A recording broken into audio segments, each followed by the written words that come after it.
जय जिजाऊ मित्रांनो, मी फिरदौस शेख डिजिटल बनव YouTube channel मध्ये आपले स्वागत आहे। मित्रांनो, आपल्या दर्शकांचे काही क्वेरीज आहेत, तर त्यांचं सोल्युशन काय आहे आपण इथं पाहूया। आपले दर्शक एक कमेंट्स करतात, सर माझ्या आजोबाची 10वी टीसी आहे आणि जन्म 1942 व शाळेचा प्रवेश 1965 आहे, तर ओबीसी कास्ट व्हॅलिडिटी मिळेल का? माझ्या संपूर्ण फॅमिलीमध्ये कोणीही कास्ट व्हॅलिडिटी काढली नाही। माझ्याकडे दोनच पुरावे आहेत, पंजोबाचा कोतवाल बुक नक्कल 1942 व आजोबाची टीसी। तर हे बघा, आता तुमच्याकडे 1942 चा पण पुरावा आहे पंजोबाचा, तर कोतवाल बुक नक्कल म्हणजे त्याच्यामध्ये जन्म मृत्यूची जी नोंद असते आणि त्या नोंदी बरोबरच त्याच्यामध्ये जातीचा उल्लेख असतो, तर म्हणजे हा एक सबळ पुरावा तुमचा होतो। त्याचबरोबर तुमच्या वडिलांचे जे प्रवेश दिनांक आहे तो 1965 म्हणजे 1967 पूर्वीचा, तर ओबीसीचा जो मानक दिनांक आहे तो 1967 आहे, तर तो क्रायटेरिया म्हणजे तुमचा मिळतो। तर मग तुम्हाला कास्ट व्हॅलिडिटी साठी अडचण येणार नाही, काही म्हणजे प्रॉब्लेम नाही। नेक्स्ट क्वेरी आहे, सर जर सेंट्रलला व्हॅलिडिटी लागत नाही तर स्टेटला कशाला पाहिजे? IIT, IIMS, UPSC ला व्हॅलिडिटी लागत नाही, तर स्टेट कॉलेज आणि MPSC ला व्हॅलिडिटी कशाला?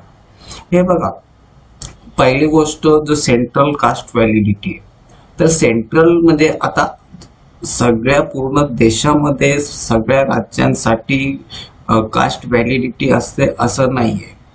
आता काही राज्य आहेत, जसं आपला महाराष्ट्रामध्ये कास्ट व्हॅलिडिटीचा हा क्रायटेरिया आहे, परंतु देशात सगळ्या राज्यांमध्ये तो नाहीये। तर त्याच्यामुळे ज्यावेळेस जे केंद्राच्या परीक्षेसाठी म्हणजे महाराष्ट्राचे जे विद्यार्थी आहेत, त्याचबरोबर इतर राज्यातले पण विद्यार्थी बसतात आणि त्यांच्या अनेकांच्या राज्यामध्ये कास्ट व्हॅलिडिटीचा प्रकार नसतो, म्हणून ते सेंट्रल गव्हर्नमेंटच्या जे काही म्हणजे नोकऱ्या आहेत किंवा सेंट्रल गव्हर्नमेंटच्या ऍडमिशन्स आहेत, तर त्याच्यामध्ये कास्ट व्हॅलिडिटी लागत नाही। आता दुसरा मुद्दा तुमचा जो आहे महाराष्ट्राचा कास्ट सर्टिफिकेट आणि त्याला व्हॅलिडिटी का लागते? हे बघा, जर तुम्हाला महाराष्ट्रामध्ये तुम्ही महाराष्ट्राचे आरक्षणाचे फायदे घ्यायचे असेल तर त्यासाठी ती कास्ट व्हॅलिडिटी असते। म्हणजेच तुमचा जो जे भूमिपुत्र आहेत महाराष्ट्राचे, त्यांनाच फक्त महाराष्ट्रातील त्या मागास प्रवर्गाचे फायदे मिळण्यासाठी तिथं कास्ट व्हॅलिडिटी लागते। नेक्स्ट क्वेरी आहे, सर आपण कुठे पण कास्ट सर्टिफिकेट काढू शकतो का? Please reply. हे बघा, कास्ट सर्टिफिकेट आता म्हणजे 2012 पर्यंत म्हणजे कोणीही आपला मूळ गाव किंवा जो राहत असलेला जो ठिकाण आहे तिथनं कास्ट सर्टिफिकेट काढायचा, परंतु आता 2012 नंतर जो तुम्हाला कास्ट सर्टिफिकेट काढायचं आहे तर तुमचं मूळ गाव, नेटिव्ह प्लेस, म्हणजे जिथं तुम्ही मानक दिनांक पूर्वीपासून तुमचे वाडवडील राहत होते त्या ठिकाणी तुम्हाला कास्ट सर्टिफिकेट काढायचंय आणि त्याच जिल्ह्याच्या समितीला कास्ट व्हॅलिडिटी साठी अप्लाय करायचं असतो। पुढचा क्वेश्चन आहे, सर ग्रॅज्युएशन झाल्यावर कास्ट व्हॅलिडिटी कशी काढावी? हे बघा, मुळातच व्हॅलिडिटी साठी तुम्हाला म्हणजे उद्देश पर्पज लागतो। तुम्ही एकतर शिक्षणासाठी काढू शकता किंवा नोकरी लागल्यानंतर तुम्ही काढू शकता।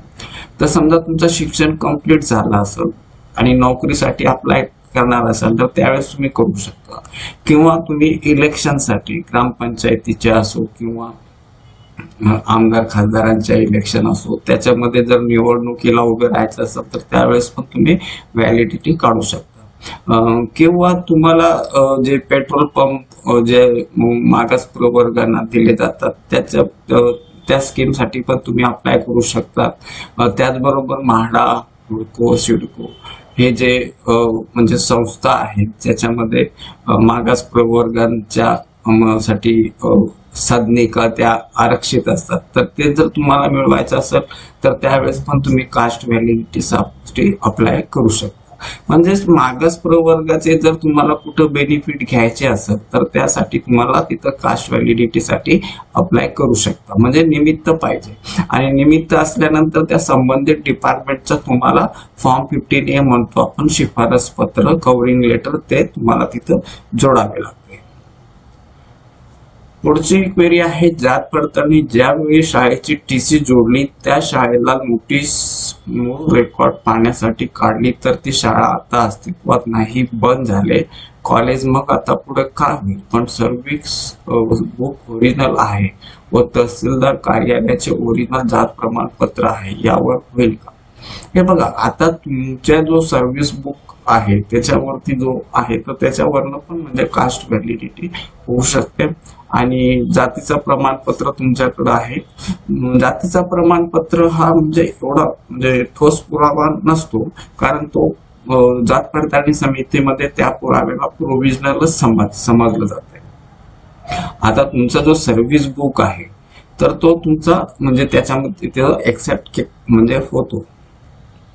नेक्स्ट क्वेरी आहे, सर माझ्या सिस्टरचे कास्ट सर्टिफिकेट 2014 मध्ये ऑफलाईन काढले, तेच कास्ट सर्टिफिकेट वर नावामध्ये स्पेलिंग मिस्टेक आहे, त्याच्या नाव उमादेवी आहे, सर्व स्कूल डॉक्युमेंट वर कास्ट सर्टिफिकेट म्हणजे त्याच्यामध्ये एक ए ऍड झालेला आहे.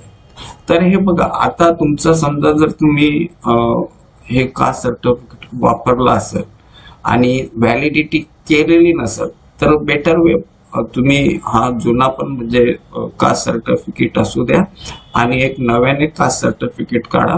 त्याचबरोबर तुमचा जो नाव म्हणजे चेंज ऑफ नेमचं गजेट असतो, राजपत्र आपण गजेट म्हणतो, तर तो एक करून ठेवा, म्हणजे कुठं अडचण आल्यास तुम्ही ते गजेट वापरू शकता.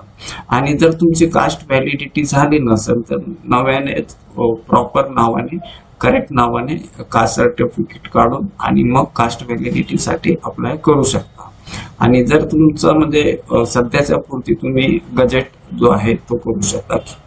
कारण काय का तुम्ही एकदा शाळा सोडल्यानंतर त्याच्यामध्ये तुम्हाला करेक्शन साठी कोणताही ऑप्शन नसतो. शाळेमध्ये असताना जर तुम्ही अप्लाय केलं तर ते करेक्ट होतो, परंतु एकदा शाळा सोडली का मग नंतर नावाचं करेक्शन होत नाही. नेक्स्ट क्वेरी आहे, सर मी हिअरिंग साठी नाही जाऊ शकतो म्हणून माझा फॉर्म रिजेक्ट झाला, आता मी पुढे काय करा? हे बघा, आता त्यांनी हिअरिंग म्हटली म्हणजे तुम्हाला तिथं जाणंच आहे. आणि समजा यदा कदाचित तुम्ही काही कारणास्तव गेले नसाल तर एकदा समितीमध्ये जाऊन बघा, त्यांना रिक्वेस्ट करा का मी या कारणासाठी म्हणजे जी सुनावणी होती त्याच्यासाठी आलेलो नाही. आणि जर त्यांनी जर तुमचं प्रकरण क्लोज केलं नसेल तर ते तुमचं म्हणजे फाईल म्हणजे पुन्हा ते सुनावणीची डेट देऊन तुमची पुढची सुनावणी ते देऊ शकतात. पण फाईल जर त्यांनी क्लोज केली असेल तर मग पुढचं मार्गदर्शन ते समिती तुम्हाला सांगते. नेक्स्ट क्वेरी आहे, सर माझ्या टीसी वरती मुस्लिम छप्परबंद आहे व माझ्या वडिलांच्या टीसी वर मुस्लिम फकीर आहे, माझ्याकडे आजोबांचे पुरावे नाहीत तर मी ईडब्ल्यूएस सर्टिफिकेट काढू शकतो का? हे बघा, ईडब्ल्यूएस सर्टिफिकेटचा म्हणजे त्याच्यामध्ये अट काय आहे का जर तुमच्याकडे कोणताही जातीचा दाखला नसेल तर तुम्ही ईडब्ल्यूएस साठी अप्लाय करू शकता. मात्र तुमच्याकडं समजा फकीर म्हणून किंवा छप्परबंद म्हणून जर जातीचा दाखला असेल आणि त्याच्यानंतर पुन्हा तुम्ही ईडब्ल्यूएस साठी अप्लाय केला तर ते म्हणजे त्याच्यामध्ये तसं म्हणजे होत नाही. कारण ईडब्ल्यूएस ला फक्त सवर्णी म्हणजे जे मागास प्रवर्गामध्ये मोडत नाही त्यांच्यासाठीच तो ईडब्ल्यूएस आहे. म्हणजे तुमच्याकडे जर एखादा मागास प्रवर्गाचा दाखला असेल तर मग तुम्हाला ईडब्ल्यूएस ला अप्लाय करता येत नाही. नेक्स्ट क्वेरी आहे, wrongly return in school Koli instead of Kori, how can I correct it?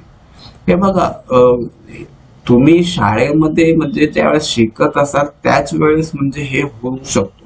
एकदा की तुम्ही शाळा सोडल्यानंतर मग त्याच्यामध्ये शाळेतले जे डॉक्युमेंट्स आहेत त्याच्यामध्ये काहीही बदल होत नाही. नेक्स्ट क्वेश्चन आहे, सर पंजोबांच्या शाळा सोडल्याचा दाखला थोडा फाटत आहे, नाव दिसत नाही तर काय करावे? हे बघा, आता पंजोबाचा जर शाळा सोडल्याचा दाखला तुमचा म्हणजे फाटलेला असेल तर तुम्ही त्या शाळेमध्ये पुन्हा जाऊन म्हणजे जर त्यांनी एलसी नाही दिला तर निर्गम शाळा सोडल्याचा निर्गम उतारा पण तुम्ही तिकडनं मिळवू शकता, त्याला काही प्रॉब्लेम येत नाही. तर शाळा सोडल्याचा निर्गम उतारा ते ट्राय करा म्हणजे होऊन जाईल. नेक्स्ट क्वेरी आहे, शिक्षण घेत नसेल आणि नोकरी पण नसेल तर कास्ट व्हॅलिडिटी काढता येईल का? व आता मी तुम्हाला जसं आता सांगितलं त्या कारणासाठी तुम्ही व्हॅलिडिटी काढू शकता, पण मात्र निमित्त पर्पज ते पाहिजेच. नेक्स्ट क्वेरी आहे, माझ्याकडे डॉक्युमेंट्स नाही, प्लीज मला मदत करा. हे बघा, डॉक्युमेंट जात पडताळणीमध्ये जात सिद्ध करण्याचे किंवा कास्ट काढताना, कास्ट सर्टिफिकेट काढताना जात सिद्ध करण्याची जबाबदारी ही अर्जदाराची असते. आता अर्जदारांनी आपले जे वडील आहेत, आजोबा पणजोबा, जे काय आपला मानक दिनांक आहे, आता जसा SC ST साठी 1950 आहे, VJNT साठी 1961 आणि OBC साठी 1967. तर तुमचा जो काही म्हणजे मागास प्रवर्ग असेल त्याच्या अनुरूप त्याचा मानक दिनांक पूर्वीचे पुरावे तुम्हाला द्यायचे असतात. आता समजा त्याच्यामध्ये तुमचे जे शेती संबंधित किंवा जमिनी संबंधित काय पेपर्स असेल तर त्या डिपार्टमेंटला जाऊन तुम्ही ते माहिती गोळा करू शकता. आणि समजा ते शिक्षित नसतील किंवा त्यांच्याकडे कोणतीही मालमत्ता वगैरे नसेल तर मग तुम्हाला जे तहसील ऑफिसमध्ये गाव नमुना 14 किंवा कोतवार बुकाची नक्कल ज्याच्यामध्ये जे आहे ते जातीचा म्हणजे उल्लेख आणि जन्म मृत्यूच्या नोंदणी असायच्या, तर तो एक म्हणजे बेटर वे असतो. त्याचबरोबर आपण जर आपल्या बार्टीच्या वेबसाईट वरती एक FAQ सेक्शन मध्ये गेले तर तिथे असे भरपूर डॉक्युमेंट आहेत जे म्हणजे आपण आपली जात त्याच्यावरनं त्या डॉक्युमेंट्स वरनं सिद्ध करू शकतो. तर ते एकदा तुम्ही पाहून घ्या, म्हणजे तुम्हाला ते डॉक्युमेंट गोळा करण्यास मदत होईल. नेक्स्ट क्वेरी आहे, SC कॅटेगरीसाठी पण सेंट्रल पाहिजे सर्टिफिकेट पाहिजे का? हे बघा, आता मुळातच सेंट्रल कास्ट सर्टिफिकेट आणि स्टेट कास्ट सर्टिफिकेट हे कशासाठी पाहिजे? तर सेंट्रल कास्ट सर्टिफिकेट तुम्ही ज्या केंद्राच्या नोकऱ्या आहेत किंवा केंद्राच्या शाळेमध्ये ऍडमिशन पाहिजे असेल तर तिथं सेंट्रल कास्ट सर्टिफिकेट लागतो. तो मग SC असो, ST असो किंवा OBC. केंद्रामध्ये तिघच म्हणजे जाती आहे, SC ST OBC, म्हणजे तिथं VJNT नाहीये. VJNT will be treated as a OBC.